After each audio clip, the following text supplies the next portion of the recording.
Assalamualaikum warahmatullahi wabarakatuh. Saya Iwan Arisanto, guru IPA dari SMP Negeri 1 Gedangan.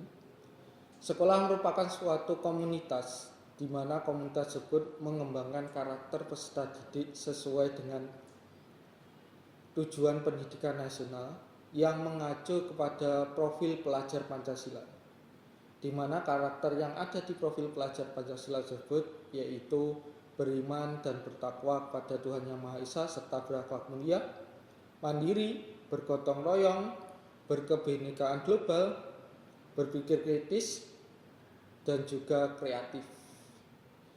Sekolah juga tidak hanya mengembangkan karakter, tetapi juga mengembangkan keterampilan peserta didik agar nantinya peserta didik itu dapat mencapai keselamatan di masyarakat dan bisa hidup merdeka. Nah, untuk mencapai tersebut, implementasi dalam upayanya yaitu melakukan namanya proyek penguatan pelajar Pancasila atau disebut dengan P5. P5 yang akan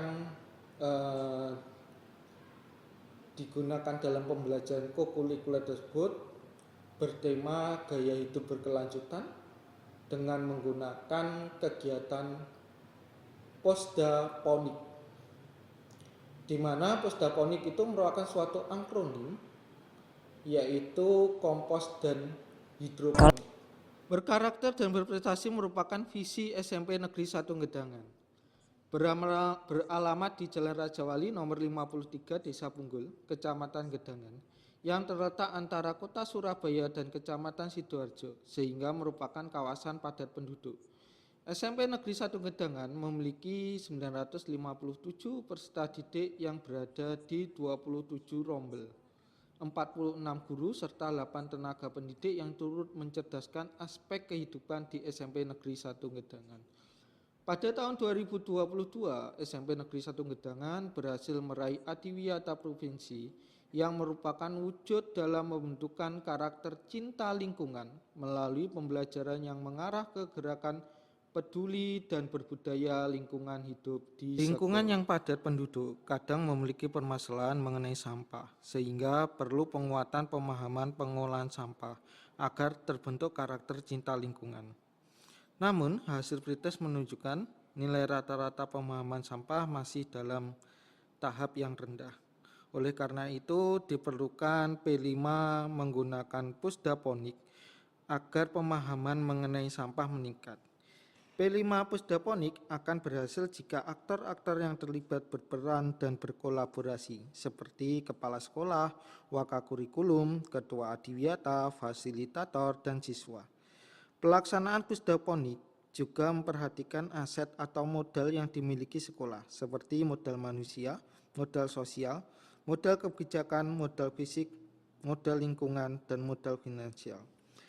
P5 pusdaponik dilaksanakan 130 jam pelajaran selama 13 pertemuan dan menggunakan sistem non-blok.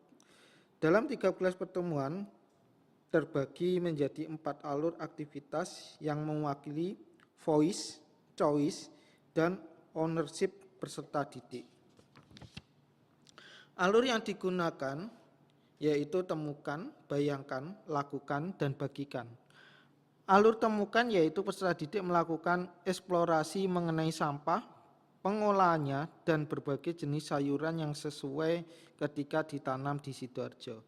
Tahap bayangkan, peserta didik merencanakan pemanfaatan sampah sesuai dengan tahap temukan. Tahap lakukan yaitu mengeksekusi perencanaan sebelumnya dengan membuat kompos, pupuk cair, pestisida, dan budidaya sayuran dengan semi hidroponik. Tahap bagikan yaitu peserta didik membagikan pengalaman yang telah dilakukannya melalui media sosial maupun melakukan presentasi di kelas.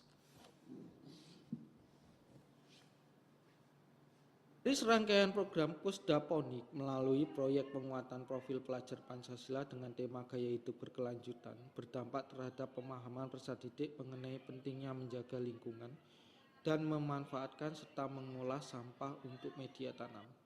Rata-rata penguatan peserta didik mengenai jenis-jenis pengolahan dan pemanfaatan sampah meningkat 13,29 poin.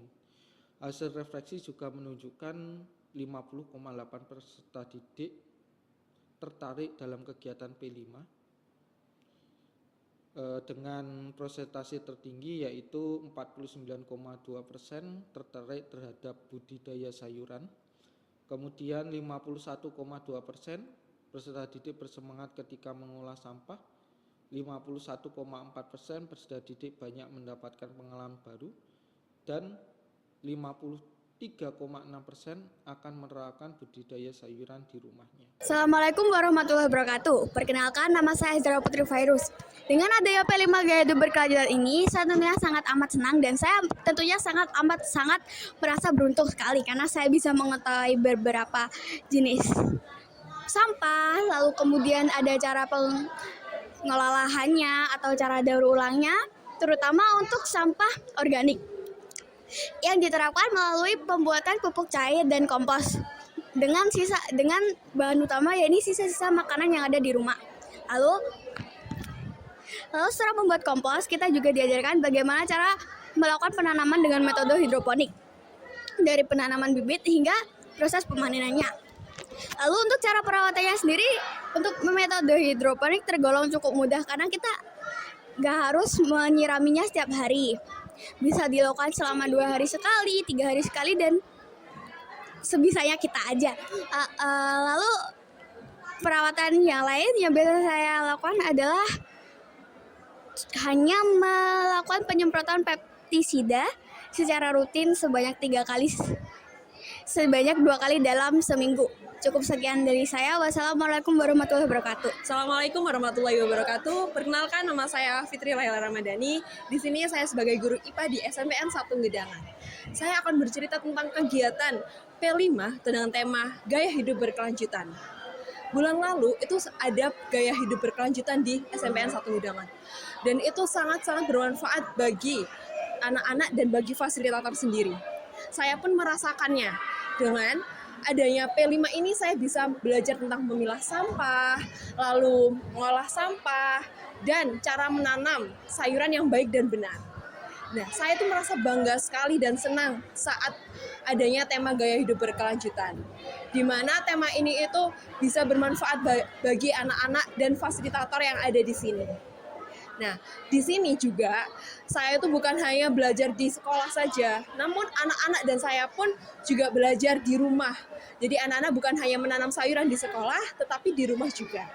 Dan anak-anak juga belajar memilah sampah baik di sekolah maupun di rumah. Nah, yang ada di sekolah pun bukan hanya menanam sayuran saja, tetapi anak-anak juga diajarkan merawat dan memanen sayuran yang ada di sekolah. Dan setelah adanya gaya hidup berkelanjutan ini bukan berhenti sampai situ saja. Anak-anak setiap harinya selalu menanam sayuran, lalu selalu merawat dan selalu menyiraminya. Bahkan di depan kelas 8G sekarang itu sudah hijau royo-royo, tidak gersang seperti dahulu kala. Dan adanya paranet, lalu anak-anak selalu menyiraminya dan akan memanennya. Lalu setelah manen akan menanam kembali tanaman yang ada di sekolah ini. Nah, jadi anak-anak itu di sekolah ini sangat senang sekali saat adanya gaya hidup berkelanjutan. Cukup sekian yang bisa saya sampaikan tentang gaya hidup berkelanjutan. Semoga saya dan anak-anak selalu bisa menjaga lingkungan yang ada di sekolah. Wassalamualaikum warahmatullahi wabarakatuh. Demikian rangkaian video P5 Pusdaponik. Suatu pembelajaran memang diperuntukkan dari murid, oleh murid, dan untuk murid. Terima kasih telah menyaksikan video ini.